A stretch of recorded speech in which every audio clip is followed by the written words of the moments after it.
Hey guys, it's Katie and welcome back to another video. In today's video, I have another kind of crochet business video for you guys.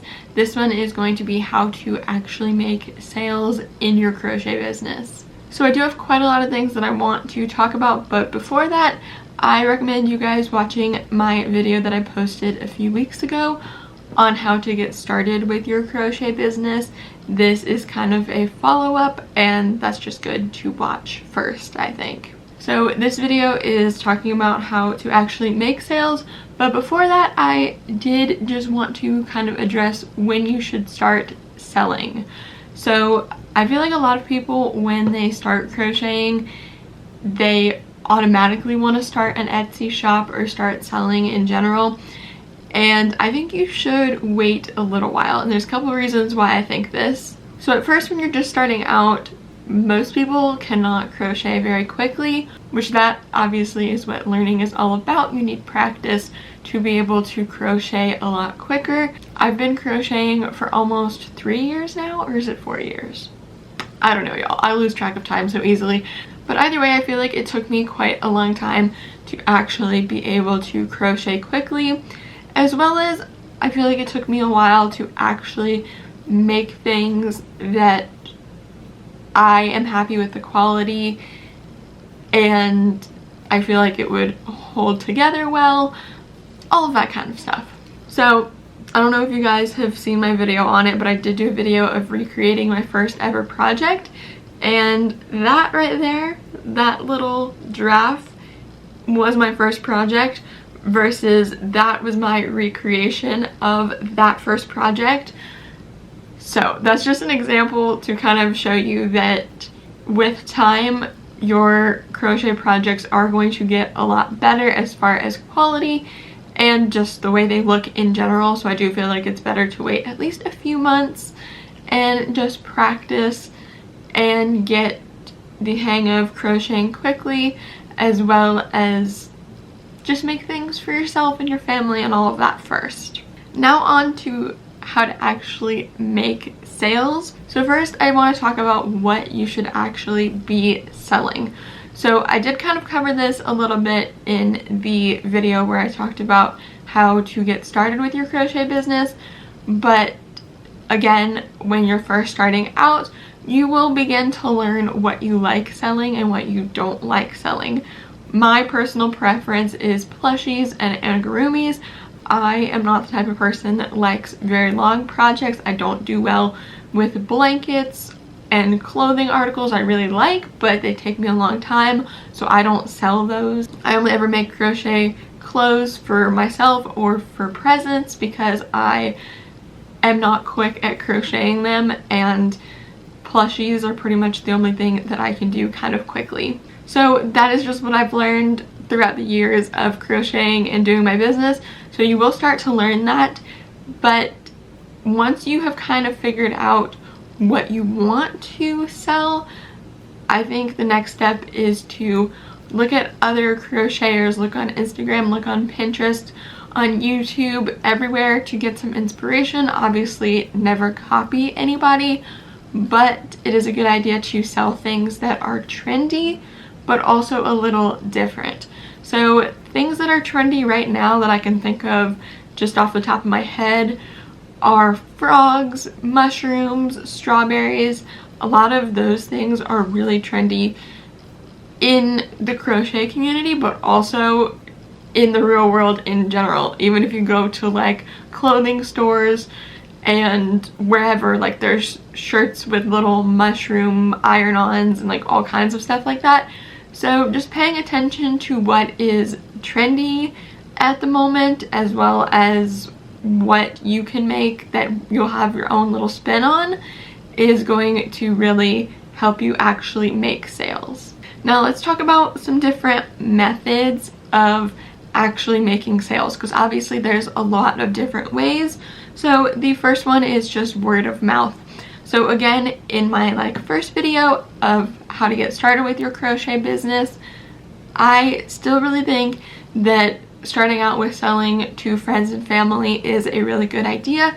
And when you start out with that, you can get more sales through word of mouth. So just other people saying, oh, I bought this from this person, and giving out your information, or you giving out your own information. So in general, telling people and telling your customers to tell other people is a good way to continue to get sales, as well as making business cards. Now, business cards do not have to be expensive. I make them myself through Canva, which is a design platform that's completely free, and cardstock paper. I print them out on my printer at home with cardstock paper, and I cut them individually, which, yes, it seems like a lot of work. If you want to buy business cards, you obviously can, but you can also do it at home for cheap. Also, a good way that I found is a QR code. There are apps that you can download that make QR codes for whatever link you have. So I personally have a link that has all of my recent YouTube videos, my most recent crochet pattern, my Etsy, my YouTube, like everything all in one spot. And I have a QR code that is on my business card for that link, so that when people scan it on their phone, that will come up, and they have everything there in one spot to look at. I wish I had an example of my business card to show you guys, but I don't think I do currently. I need to print out some more. But just know that business cards are a good way to kind of give them out and just spread the word. Even if you go to like a local business that has a little bulletin board or something like that where people put their business cards, leave yours there with it. That's also a good way that's kind of like word of mouth as well. Now you guys, my next way to make sales is at markets. So you might go to craft fairs or markets as you get more into your business and have more time to make things. Now, I am going to do a full video on tips for going to craft fairs and markets, because that does involve a lot of stuff. So let me know if there's anything specific you guys want to hear in that video, but I am going to do that video at some point soon, hopefully. But again, at markets, a good way to get sales is to give out your cards and just talk to people about the stuff you've made and about stuff you can make. So if they see something on your table at a market that they really like, but they don't like the color, or they just want something to be a little tiny bit different, let them know that you can do that. As long as you feel comfortable doing that, let them know that you can do that, and you can make sales through Cash App or Venmo or something like that. And if they are local to you, maybe at the next market they can pick it up. If they're not local, you can ship it to them. All of that kind of stuff works as well to get you more sales. Alright you guys, next is social media, which I also plan on doing a full video of social media in general and how to use social media for your crochet business. But social media is a good way to get sales. So the thing that I find works the best is TikToks, Instagram Reels, or YouTube Shorts. Depending on what platform you're on is different names, but they're all the same idea. Short form videos. And these kinds of videos can get a lot of traction really quickly, and certain types of videos can get you sales. So I actually wrote a little list of ideas for like TikToks or Reels or whatever you want to call them that I think would be good to get you sales.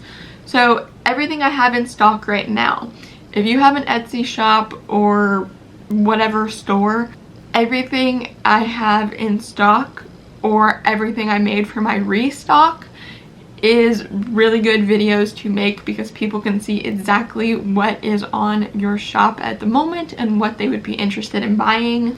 Everything I made within 1 week or 1 month or 1 day, however long of a period of time, those videos do really well for me. I recently have been posting everything I made within 1 week and everything I made within 1 month, and those videos always do really well for me on Instagram and on TikTok.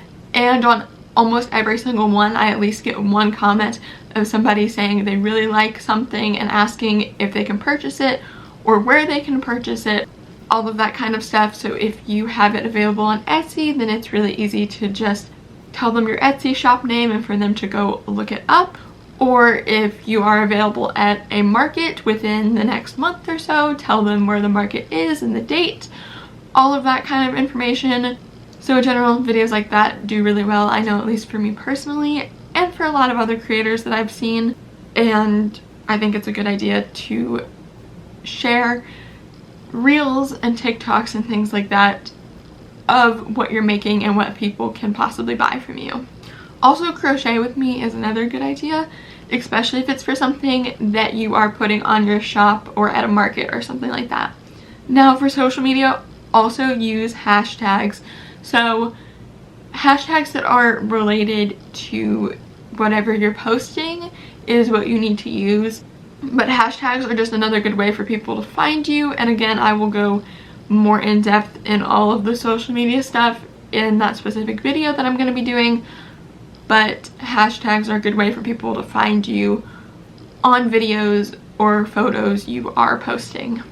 And now my last kind of thing for social media, at least for this video, is to have your link really easy for people to find. So on Instagram or TikTok, have your link in your bio to where people can easily find your Etsy or your other social medias or whatever it is you're wanting them to find. Have that link available for them. So for my Instagram, I have it in my bio, as well as on my TikTok I have the link in my bio. Again, the same link that is on my business cards, that has all of my recent YouTube videos, my newest pattern, everything for my business is within that one link. And I always have that in my bio on all of my social media platforms. That way, if somebody finds my Instagram reel just randomly as they're scrolling, they can easily look at the link in my bio, click on it, and my Etsy shop is there, so they can find anything that's on my shop or my other social medias, whatever it is they're looking for, they can easily find. So that is super important. And if you have multiple links, there are certain platforms like Linktree and Milkshake are the two I can think of right now, but there's a couple more as well that you can use to have multiple links in your bio. I personally have just a page on my website, but not everybody's gonna have a website, of course, especially as you're starting out. But in general, just have that link really accessible for anybody that is coming across your content to find. Because as soon as they see the video, if they want to purchase something, they're going to. If they can't find where to purchase it, they're probably not going to purchase it because they're going to forget about it. So that's why having your link easily available is so important. Alright you guys, my last way that I'm including in this video to make sales is SEO, which is search engine optimization. Again, this is another topic that I could do a full video on, and even for this video topic that we're talking about right now, making sales, I could do a part 2 of this. Probably all of my business videos I could do part 2s, part 3s, talk about forever. So I'm trying to keep it short, but SEO is search engine optimization, and it is a great way for you to get sales. So I'm just going to be using Etsy as an example because that is pretty much the most popular platform that people sell crochet items through, and that's what I have experience with. But SEO pertains to any search engine. YouTube is a search engine, Google's a search engine, Etsy, Instagram is even a search engine, but it's more through hashtags. But still, every platform pretty much has its own little search thing that you can search for other people or search for certain kinds of content, and that's what SEO is about optimizing the search. So there are platforms specifically for Etsy and for almost every platform that has a search engine that will tell you which keywords are going to be good for you to use to optimize the search engine. So when it comes to keywords on Etsy, there is a section that is called keywords, and there's like 13, I think, is the limit for Etsy specifically, and you want to be using these keywords precisely in order to find your target audience. So by target audience, I just mean people that you are looking to actually sell to. So just for an example, if you are making baby blankets, then your target audience might be new mothers.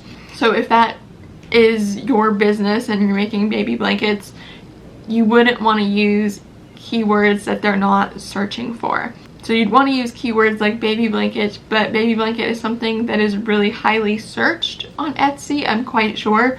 So you may want to use keywords that are a little more specific, like the colors that are involved in the blanket, or if there's a specific kind of design or room theme that this blanket would go with, then you might want to use things like that that are more specific. That way, if someone is searching that specifically, they will find yours over just searching baby blanket, and there's going to be like a million results. So there are a ton of platforms you can use that are going to tell you the search volume for a keyword. So let's say, again, the baby blanket example, red and green baby blanket is the keyword you want to use. It's going to tell you how often people are searching red and green baby blanket on Etsy, as well as it's going to tell you how many people have used that keyword specifically, which that's going to be your competition. If the competition is too high, then it's something you probably don't want to use because a ton of other people are using it, so your listing is not likely to be found within that. But if the search volume is not high, that's also something you may want to consider not using, because if nobody's searching for it, then also nobody's going to find it. So the one platform I've used specifically is eRank, which I will link that below with maybe a tutorial on how to use it or something like that. That's the one I've used personally, but there are a ton of different other ones that you can use. There's ones for YouTube and Google specifically as well. All of that kind of stuff.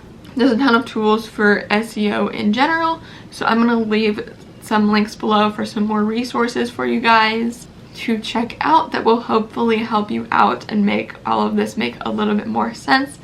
I know it can be very overwhelming when you're first starting, but I do just want to leave you with some final tips that I think are going to be helpful in general. And it's kind of like, once people find your listing, what's going to actually make them purchase. So first off, having good quality photos. I do have a video on how to take good quality photos with just your phone, so you don't need professional cameras or anything like that. Even though I have my camera, all of my Etsy listings I still take with my phone. It really is pretty simple, and I can link that video below for you guys. Just know that it's a really old video of mine, so the quality probably is not that great because I did not have this camera, but I still think it's good to watch, and it would give you some good details on how to take good quality photos. But having those good quality photos is going to be something that makes a buyer more likely to purchase because they can see exactly what they are purchasing. The next thing is having a detailed description. So within your listing, again, I'm going to use an example of Etsy and baby blankets. If you have red and green baby blanket, maybe describe that this blanket is for Christmas, or describe that it's meant for newborns, describe the sizing. All of that kind of stuff is going to be good information that a buyer would want to know. All of that and more. Maybe even include what the texture of the blanket is, what it's made out of, how to wash it. All of that kind of stuff as well is good information to include with a listing of a product. So anything that you think you would want to know if you're buying this product is something you should include within the description of the product.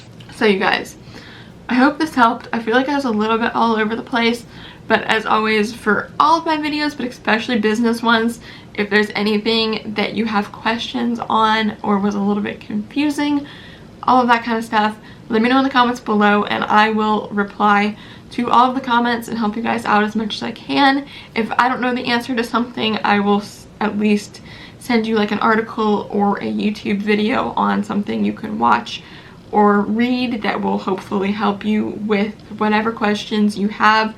But the main takeaway that I want you guys to have is still focus on having fun with making your products and running a crochet business in general, even if you're not making sales, and it does take quite a while to make sales.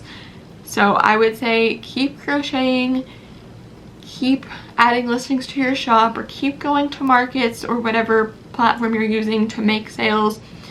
Just keep going, and at some point you'll find what really works for you.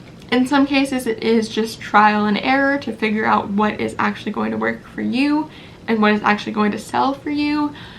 So just keep trying, and I promise at some point you will get to the point where you are making sales consistently and you are happy with what you're doing and the products you're putting out and all of that kind of stuff.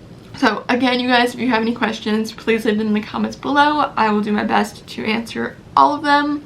If you guys did find this video helpful, please do give it a big thumbs up, and let me know in the comments below what you would like to see as far as other business videos. I am planning on doing a video on markets as well as on social media for crochet businesses, but I also have a ton of other ideas, and if you have other ideas, I would also love to hear those. So make sure you leave them in the comments below for me. If you guys want to see more videos from me, make sure you hit the subscribe button down below and turn on the post notification bell. That way you know every single time I upload a brand new video. And if you guys want to see more from me in general, you can always check out more videos of mine, my blog, my Etsy shop, my Ribbler shop, my vlog channel, and all of my social medias. All of that is always included in the description box down below for you guys. As well as for this video, I'm going to link a bunch of resources, articles, videos, all of that kind of stuff with more details on everything I was talking about. And I do plan on doing follow-up videos on a lot of these topics as well, like I already said. So give me like a month or so and hopefully those videos will be out for you guys. But with that, thank you so much for watching this video, and I will see you guys here on Thursday for another yarn sale video and on Friday for another regular video. Goodbye!